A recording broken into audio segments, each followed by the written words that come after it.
I'm sure everybody has heard, do not forsake the assembly of the saints. Well, they refer that as a building of believers, so-called believers, where there's leaven that leavens the whole lump, where they're speaking lies, where they tell you that you can't know Jesus for yourself, where they tell you you have to come to me in order to serve God. Basically, there's just so many things, but what does Jesus say about the assembly and the church? I want to read to you what Jesus said in John chapter 2, verse 19 through 22.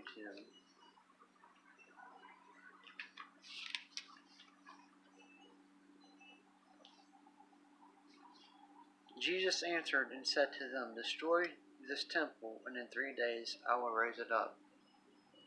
Then the Jews said, It has taken 46 years to build this temple, and will you raise it up in 3 days?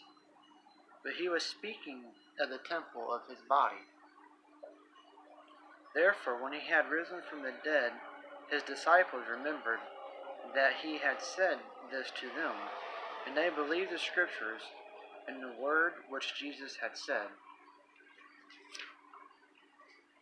And then going on to Ephesians chapter 1, verse 22 through 23.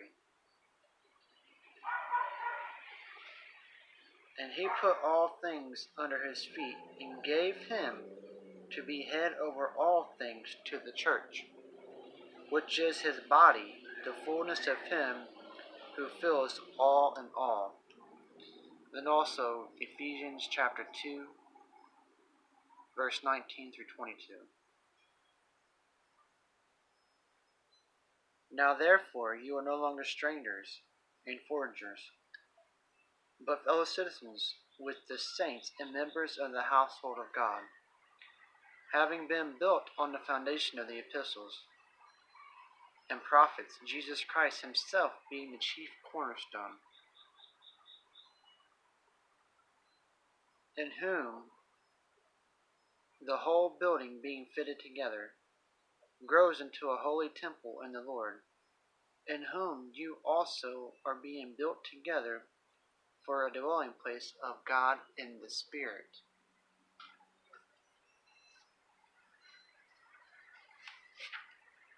And also going to Colossians chapter 1, verse 24. I now rejoice in my sufferings for you, and fill up in my flesh what is lacking in the afflictions of Christ, for the sake of his body, which is the church. So, if people tell you that you have to go to a building, or you have to have an assembly of believers, it's lies. Because Jesus said that his kingdom ain't of this world, his church ain't of this world, his body, his spirit is not of this world. So I just want to encourage you, if you're going to a church where there's death, there's sin, there's lies, something seems off, and you feel like you can't seek Jesus like you need to, because you're being hindered. You're being hindered in your walk with Christ. And you need to seek him for all truth. Get alone with him and let him show you. But you don't have to go to a building. Jesus never said to go to a temple. Jesus never said to go follow a pastor. Jesus never said you must go to church. Jesus said to follow me. You must follow Jesus. I hope this can help somebody.